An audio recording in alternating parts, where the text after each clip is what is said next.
You won't be able to feed your children with this currency, declared the governor of the French central bank. Ibrahim Traoré smiled as he held up the new banknotes. On the contrary, he said, with this money, our children will finally see the true value of their own wealth. The day the gold-backed Sankara Franc entered circulation was not just a change in currency. It was the end of 60 years of economic colonialism.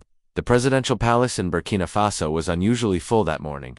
Traoré had summoned ministers, economists, and officials to address what he called a matter of national sovereignty. At precisely 9 a.m., he entered the room with a folder bearing the national emblem. Instead of sitting, he stood before the table. For 64 years since our so-called independence, he began, Burkina Faso has never controlled its own money. The CFA franc, created by France in 1945, still binds us. It is printed in Paris. Its policy is decided in Paris. And we are forced to keep half our foreign reserves in the French treasury. This is not independence. This is economic servitude. Finance Minister Kabor raised his hand cautiously. Mr. President, the CFA brings stability, predictable exchange rates, low inflation. Abandoning it could be dangerous. Traoré nodded. Yes, that's the trade we've been offered. Stability, in exchange for sovereignty. But where has that stability taken us? Are our people wealthy? Are our children thriving? No one responded.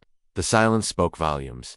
Today, Traoré continued, I propose something some will call radical. I call it overdue. We will create our own currency, the Sankara Franc, named after the man who first dreamed of true African independence. Murmurs spread through the room. Central Bank Governor Ouedraogo frowned. Creating a currency demands preparation reserves, international recognition, a credible institution. I agree, Traoré replied, which is why we will proceed in phases. First, we build gold reserves by nationalizing our mines. All gold must first be sold to the treasury. Second, we create an independent monetary authority. Third, we print the currency, backed by that gold. And France's planning director Sankara, they will not allow this. Traoré's eyes darkened. I expect resistance. France gains enormously from this system. Preferential access to our resources. Billions in profits. They will fight to keep that control. The meeting turned technical. Over 3 hours, they debated the risks. But one truth held firm. Without monetary sovereignty, true independence was a myth. As the room cleared, Traoré asked Governor Ouedraogo to stay. Alone, he said quietly, I need your honest opinion. Ouedraogo sighed. Mr. President, I support the goal. But the financial system punishes African countries that defy it. They can cut us off from SWIFT, ruin our credit, trigger capital. Flight, we must be ready for war. Then let us prepare for war, Traoré answered. The work began in silence. A covert committee of economists and security experts began preparing. A year later, the first signs appeared. Traoré announced new mining laws. 51% local ownership, 25% of gold to be sold to the treasury. The backlash was swift. Mining companies threatened to pull out. The IMF issued warnings. French media called it dangerous nationalism. Traoré responded publicly. For decades, our gold has been stolen while our people remain poor. That ends now. Exploitation is over. Meanwhile, Phase 2 advanced. A secret team built the monetary framework. Printing facilities were set up. Vaults were filled with gold. Slowly, word began to leak. An article in the Financial Times asked, is Burkina Faso leaving the CFA? France responded immediately. Their finance minister requested an urgent meeting. In the palace, he said, President Traoré, such a move would destabilize the region. Traoré answered, would France accept a foreign country printing its money, holding its reserves, deciding its interest rates? That's not a fair comparison. It's the only fair comparison. Traoré snapped. We are done asking permission. The French minister offered small reforms, reduced reserve requirements, more say in decisions. Too little, too late. Traoré replied. Within days, the retaliation began. Credit ratings were slashed. French banks froze ties. Wealthy citizens tried to convert their money. It was time to act. 18 months after the first meeting, 6 months ahead of schedule, Traoré addressed the nation. Citizens of Burkina Faso on July 15th. We launched the Sankara Franc. It will circulate alongside the CFA for 6 months. It is backed by gold, redeemable at the central bank. Fixed exchange rate 1-to-1. This is not just a change of paper. This is a reclaiming of destiny. The international response was hostile. The governor of the French central bank declared, they won't be able to feed their children with this currency. At a press conference, Traoré held up the note to Thomas Sankara on one side, a Burkina miner on the other. On the contrary, he said, smiling, with this, our children will finally understand the worth of their own land. Across Burkina Faso, anticipation and anxiety grew. Schools, markets, banks were flooded with information campaigns. Security increased. 5 days before launch, a final test arrived. The IMF issued its strongest warning yet. Traoré did not blink. The withdrawal of a previously approved $150 million loan facility, coupled with several international banks freezing their correspondent relationships, left Burkina Faso effectively severed from global financial networks. But Traoré's economic team had foreseen the storm long before they'd secured backup banking relationships with Ghana, Algeria, Russia, and China. Currency swaps had been arranged to guarantee the continued flow of essential imports: medicine, fuel, food, even as Western-controlled channels shut down. Remarkably, several neighboring CFA-zone countries quietly signaled support for bold monetary pivot. Some even hinted they might follow suit, should the transition succeed. When July 15th finally dawned in Ouagadougou's Independence Square, hope and tension coexisted in the early morning air. Thousands gathered to witness the first official transaction in Sankara francs. Traoré himself walked through the crowd to a small market stall, where he purchased a basket of fresh local produce. The stallholder handed him crisp new notes, not adorned with French monuments, but featuring Burkina heroes and landmarks. "Today," he announced, voice ringing clear to every corner of the square, "our money reflects our values, our resources, our sovereignty.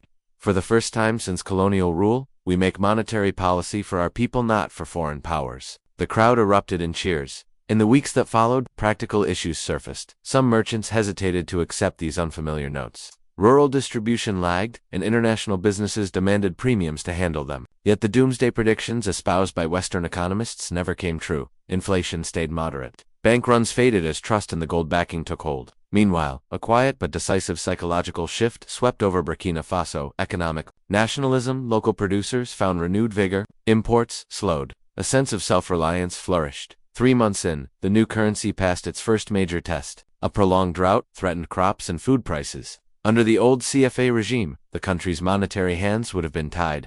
Now, the central bank swiftly injected liquidity directly to struggling farmers and markets, preventing shortages and stalling inflation. The crisis passed with dignity and reinforced the tangible advantages of sovereignty. 6 months after launch, as the CFA was fully phased out, international observers started to acknowledge Burkina's unexpected success.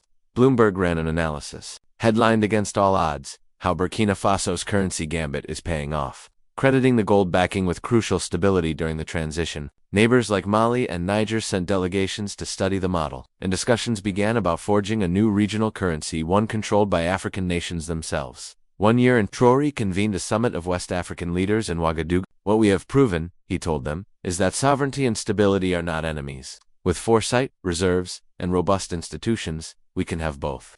We now control our money and, by extension, our future." Meanwhile, France's government, once dismissive of the Sankara Franc as a reckless stunt, shifted tone. French President Martel publicly offered to rework the CFA arrangement: less control, more autonomy. Traoré responded graciously but firmly: "We appreciate the gesture, but Burkina Faso will never re-enter a system where our monetary policy lies beyond our borders. We welcome regional unity, but only under true equality." Data supported his stance. 18 months after launch, Burkina's economy was growing at 5.2%, a full 2-point advantage over the CFA era. Inflation stabilized at about 4%, on par with mature economies. Poverty began to decline as targeted development, enabled by monetary independence, took root.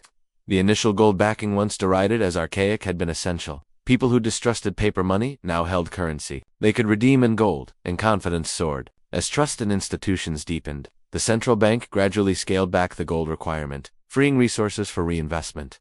2 years later, Traoré invited journalists into the national gold vault beneath the central bank. They documented shelf upon shelf of gold bars stamped with Burkina's emblem. "This," Traoré told them, voice steady and measured, "is more than a reserve. It is a declaration of self-respect. Our gold no longer fuels foreign profit, it underpins our independence." To many in the global financial world, this was a curiosity. Academia took note. Harvard economists began publishing studies on Burkina's resource-backed strategy. Even the IMF, in a carefully phrased analysis, conceded that solid currencies can deliver flexibility and benefits often lost in integration. But for everyday Burkina, validation came from voices like Aisha Ouedraogo, a market vendor in Ouagadougou. She had once doubted the change. "Now," she said, "we once handled money with faces we didn't know, landmarks we'd never seen. Now, I hold notes with Sankara or Hero, and I know it is backed by our own gold. I feel pride, I feel secure." By the currency's second anniversary, Traoré underlined the deeper meaning in an interview. Monetary sovereignty is not just technical, it's about control over destiny. When outsiders hold your money,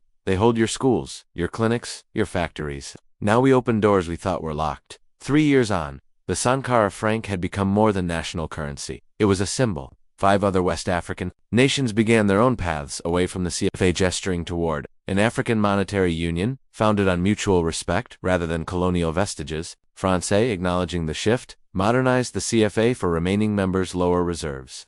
Increased African representation, but the tide had turned. For years after that first fateful meeting in the presidential palace, Traoré gathered his economic team again, this time to celebrate growth, not defend existence. The currency that critics said would implode had not only survived, now the task was prosperity. He outlined the next phase. Use monetary tools to build renewable energy, boost agriculture, develop tech and education, keep discipline, gradually reduce gold backing to fund development, and push toward a regional, monetary framework of true partnership, not dependency. 5 years after introduction, the Sankara Franc was cemented as a case study in sovereignty. Finance textbooks taught the Burkina model. Students debated its lessons. Even some European analysts admitted the CFA in today's world is not the only viable path. For ordinary citizens, the currency became a source of pride. Sankara's image on the notes reminded everyone of the revolutionary dream of liberation. In a region often plagued by uncertainty, a gold-backed currency offered stability and the promise of independence. Standing next to the gold vault on the currency's 5th anniversary, Traoré shared his final verdict: currency is just a tool. What matters is who holds the tool, and for what purpose. Today, our money serves our people, our development, our future. That is true independence. Burkina Faso's story had become more than a national saga. It became an example for resource-rich developing nations everywhere. You can harness your wealth not to feed foreign coffers, but to feed your people and your independence. The prediction that they wouldn't be able to feed their children with this currency, they were proved utterly, resoundingly wrong. Monetary sovereignty didn't starve the nation, it nourished it. And in doing so it transformed a country and, perhaps, a continent.